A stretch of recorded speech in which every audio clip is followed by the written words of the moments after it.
لیکن پھر دروازہ کھول کر باہر نکلنے سے پہلے اچانک رکتے ہوئے پلٹا تھا۔ میں جا رہا ہوں تو اچھے سے میرے بارے میں سوچ بچار کر سکتی ہو۔ میں تمہارے جواب کا بے صبری سے انتظار کروں گا۔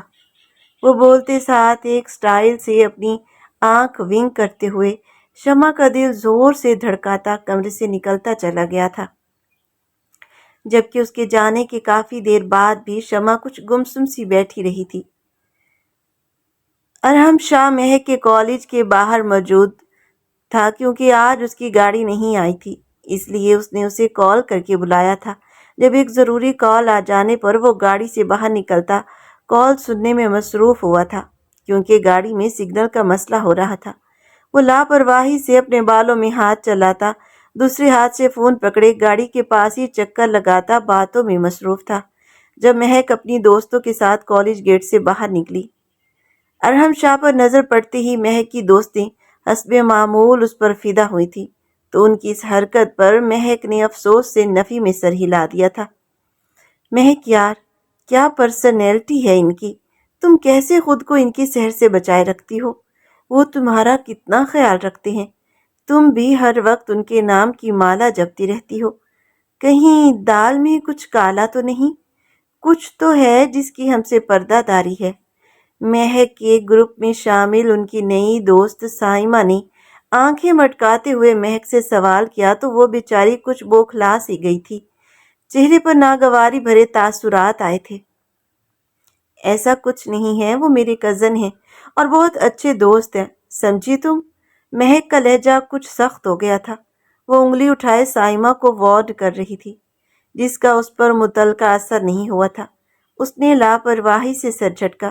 وہی نا کزن اور دوست ہے، بھائی تو نہیں نا؟ ویسے بھی بھائی کہنے سے کوئی بھائی نہیں بن جاتا۔ ویسے تمہیں برا ماننے کی ضرورت نہیں ہے، اگر تم ایک اچھے شوہر کے طور پر انہیں دیکھو گی تو بالکل پرفیکٹ پاؤ گی۔ آگے تمہاری مرضی، جانے اگلی زندگی میں کون انجان کیسا ہو جس سے تمہاری شادی کرو۔ جتنی تم دونوں کی دوستی ہے، اس دوستی کو نہ ہی تمہارا شوہر قبول کرے گا اور نہ ہی تمہارے کزن کی بیوی۔ سائمہ بہت سی سوچوں کے در مہک پر وار کرتی اسے ہکا بکا چھوڑ کر وہاں سے چلتی بنی تھی، جبکہ بت بنی مہک کو ارحم شاہ اپنی طرف بلانے لگا تھا۔ وہ کچھ ہوش میں اور کچھ گم سم سی چلتی گاڑی کی طرف چلی آئی تھی۔ کیا ہوا، طبیعت ٹھیک ہے؟ اتنی چپ چپ سی کیوں ہو؟ گاڑی میں بیٹھتی ہی ارحم شاہ کی فکر مندی بھری آواز مہک تک پہنچی تو وہ چونکتے ہوئے اس کی طرف دیکھنے لگی تھی، جیسے وہ اس کی آنکھوں، اس کے چہرے اور اس کے الفاظ سے کچھ کھوجنا چاہ رہی ہو۔ مہک، مہک، گڑیا کیا ہوا، کہاں گم ہو؟ اس کی خاموشی سے اپنی طرف متوجہ پا کر ارحم شاہ پریشانی سے گویا ہوا تھا۔ ارحم شاہ کے بار بار پکارنے پر مہک نے اپنا سر زور سے جھٹکا تھا۔ کہیں گم نہیں ہوں اور ٹھیک ہوں میں، آپ پریشان نہ ہوں، بس نیند پوری نہیں ہوئی تو سر درد کر رہا ہے۔ اور واقعی اپنا سر بھاری محسوس کر رہی تھی وہ، اس لیے سر پر ہاتھ رکھتی وہ تھکے ہوئے لہجے میں بولتی سیٹ سے اپنی پشت ٹکا گئی تھی۔ طبیعت زیادہ خراب ہے تو ہم ڈاکٹر کے پاس چلتے ہیں۔ گاڑی کی رفتار آہستہ کرتے ہوئے ارحم شاہ پوری طرح سے اس کی طرف متوجہ تھا، جب مہک نے ہاں یا نہ میں جواب دینے کے بجائے اس سے بالکل الٹ بات پوچھ کر اسے چونکا دیا تھا۔ ارحم، آپ شمع کی بھی بالکل اسی طرح فکر کرتے ہیں، اس کا خیال رکھتے ہیں؟ مہک نہ جانے کس احساس کے تحت یہ سوال کر گئی تھی، اور جب اسے اس بات کا اندازہ ہوا تو اپنا ہونٹ کاٹنے لگی۔ ارحم شاہ نے نہ سمجھی سے اس کی طرف دیکھا۔ کیا مطلب؟ میں سمجھا نہیں، تم یہ کیوں پوچھ رہی ہو؟ وہ سوالیہ انداز میں بولا تو مہک سے کوئی جواب نہ بن پڑا، اس لیے وہ نفی میں سر ہلانے لگی۔ بس ویسے ہی پوچھ لیا، میں گھر جا کر سوؤں گی تو بہتر ہو جاؤں گی۔ مہک نے آخری بات پر زور دیتے ہوئے کہا تو ارحم شاہ نے اس بار سر ہلا دیا تھا۔ گھر پہنچے تو اذلان شاہ اور اس کی بیوی ہنی مون سے واپس لوٹ چکے تھے، جنہیں دیکھتے ہی مہک سب کچھ بھول کر ان سے ملتی دوبارہ سے چہکنے لگی تھی۔ ارحم شاہ بھی ان سے مل کر واپسی کے لیے پلٹا تھا، لیکن جاتے جاتے مہک پر ایک بھرپور نظر ڈالی جو بالکل ٹھیک ٹھاک باتیں کرنے میں مصروف تھی، جس پر وہ اسے زیر لب پاگل کا خطاب دیتے ہوئے گھر سے باہر چلا گیا تھا۔ اسے واپس کورٹ پہنچنا تھا، لیکن مہک وقتی طور پر سب بھول گئی تھی، کیونکہ جیسے ہی وہ رات کو سونے کے لیے لیٹی، ایک بار پھر اس کے کانوں میں سائمہ کی باتیں گردش کرنے لگی تھی۔ اس کی باتیں سوچتے سوچتے وہ خود کو اور ارحم شاہ کو ایک ساتھ سوچتی بہت دور نکل گئی تھی، اور پھر آہستہ آہستہ اسے یہ خیال اچھا لگنے لگا تھا، ارحم اور میں، ہم دونوں ایک ساتھ۔ وہ خود سے سرگوشی کرتی، خود ہی شرماتے ہوئے تکیے میں منہ چھپا کر سونے کی کوشش کرنے لگی تھی، لیکن یہ ایک الگ قسم کا احساس تھا، اور یہ احساس اور جذبہ اسے سونے نہیں دے رہا تھا۔ وہ اس وقت بھول گئی تھی کہ ارحم شاہ کی زندگی میں شمع آ چکی ہے۔ وہ حقیقت سے نظریں چرائے بس اپنے ہی نئے خواب میں کھوئی ہوئی تھی، مگر وہ نہیں جانتی تھی کہ وہ اس نئی ڈگر پر چلتی کس قدر خوار ہونے والی ہے۔ کچھ دن بعد ارحم شاہ کی سالگرہ تھی، جس کے لیے وہ پہلے ہی گفٹ لے چکی تھی، اور اس کا ہمیشہ کی طرح رات 12 بجے ہی ارحم شاہ کو سالگرہ وش کرنے کا ارادہ تھا۔ وہ آج پہلی مرتبہ کچھ زیادہ ہی پرجوش ہو رہی تھی، اور دل بھی دھڑکے جا رہا تھا، اور تو اور اس نے رات 12 بجے ہلکی پھلکی تیاری بھی کر لی تھی۔ بالوں کو کھلا چھوڑے، چہرے پر کریم اور لبوں پر ہلکے گلابی رنگ کا لپ گلوز لگائے، وہ اتنے میں ہی چاند کی طرح چمک رہی تھی۔ وہ بار بار خود کو آئینے میں دیکھتی، ارحم شاہ کا گفٹ ہاتھوں میں لیے کمرے سے نکلی تھی۔ جب اس نے ارحم شاہ کے کمرے کے دروازے پر ہولے سے دستک دی تو کچھ ہی دیر بعد حیران ہوئی تھی، کیونکہ وہ تو اس وقت ہمیشہ سویا ہوا ہوتا تھا، بلکہ آج تو سیل فون بھی اس کے کان سے لگا ہوا تھا۔ اس وقت وہ کس سے بات کر رہا تھا؟ مہک نے بے اختیار سوچا، اور ایک نام پر اس کا دل رک سا گیا تھا۔ وہ ناگواری اور ناخوشگواری ایسی تھی کہ اس کا دل دھڑکا گئی، اور اس کا موڈ سخت خراب کر گئی۔ مہک کو دیکھتے ہی ارحم شاہ مسکراتے چہرے کے ساتھ اسے اندر آنے کا اشارہ کرتا، فوراً فون پر الوداعی کلمات کہتا فون رکھتے پوری طرح سے اس کی طرف متوجہ ہوا تھا۔ اس وقت کس سے بات کر رہے تھے؟ وہ اپنے ہاتھ میں پکڑا گفٹ بھولتی اپنے شک دور کرنے کے لیے بولی تھی، لیکن ارحم شاہ کا جواب اس کے شک پر تصدیق کی مہر لگا چکا تھا۔ میں شمع سے بات کر رہا تھا، وہ میری برتھ ڈے وش کر رہی تھی، جبکہ گفٹ وہ مجھے 8 دن پہلے ہی دے گئی تھی، کیونکہ وہ کل کہیں جانے والی ہے۔ ارحم شاہ بولتے ساتھ ڈریسنگ ٹیبل کی جانب بڑھا تھا۔ وہاں شمع کا دیا ہوا پرفیوم پڑا تھا، اور رات کے اس پہر بھی وہ اس کا خود پر چھڑکاؤ کر رہا تھا۔ یہ دیکھو، مجھے میرا پسندیدہ پرفیوم دیا ہے اس نے، اچھی خوشبو ہے نا؟ ارحم شاہ اس کے دل کے ٹکڑے کرتا اس کی رائے بھی لے گیا تھا۔ وہ اس وقت شمع نامی لڑکی کے لیے دل میں شدید نفرت محسوس کر رہی تھی، جو آہستہ آہستہ اس کی جگہ لے رہی تھی۔ مہک کی آنکھوں میں جلن کے مارے سرخی جھلکی تھی۔ بہت اچھی ہے، میں آپ کو برتھ ڈے وش کرنے آئی تھی۔ ہیپی برتھ ڈے، اور یہ آپ کا گفٹ۔ مہک مصنوعی سی مسکراہٹ کے ساتھ اپنا گفٹ بے دلی سے اس کی طرف بڑھا گئی تھی، جسے ارحم شاہ نے اسی وقت کھولنا شروع کر دیا تھا۔ گفٹ پیک سے نکلنے والی چیز بھی ایک پرفیوم تھا۔ وہ آج پہلی بار اسے پرفیوم دے رہی تھی۔ نائس، اس کی بھی خوشبو اچھی ہے۔ ارحم شاہ نے اس وقت ذرا سا سپرے کرتے ہوئے اسے سراہا تو مہک کو اپنا مسکرانا دنیا کا مشکل ترین کام لگنے لگا تھا، کیونکہ وہ شاید جانتی تھی کہ اس کے دیے پرفیوم کی ارحم شاہ کے نزدیک کیا اوقات ہونے والی ہے۔ اچھا، میں چلتی ہوں، گڈ نائٹ۔ وہ ایک نفرت بھری نگاہ ڈریسنگ ٹیبل پر رکھے پرفیوم پر ڈالتی جلدی سے کمرے سے نکلتی چلی گئی تھی۔ اپنے کمرے تک پہنچتے پہنچتے اس کی آنکھوں سے آنسوؤں کا ریلا بہہ نکلا تھا۔ وہ ہچکیوں سے روتی بیڈ پر اوندھے منہ گرتی چلی گئی تھی، ساتھ ساتھ بیڈ پر زور زور سے ہاتھ مارتی اپنا غصہ بھی نکال رہی تھی۔ اس کے دل میں یہ سارے جذبات ابھارنے والی اس کی دوست سائمہ تھی، جس نے انجانے میں یہ سب کرتے اسے نہ جانے کیا تسکین دی تھی۔ مہک معصوم اور سادہ دل کی مالک تھی۔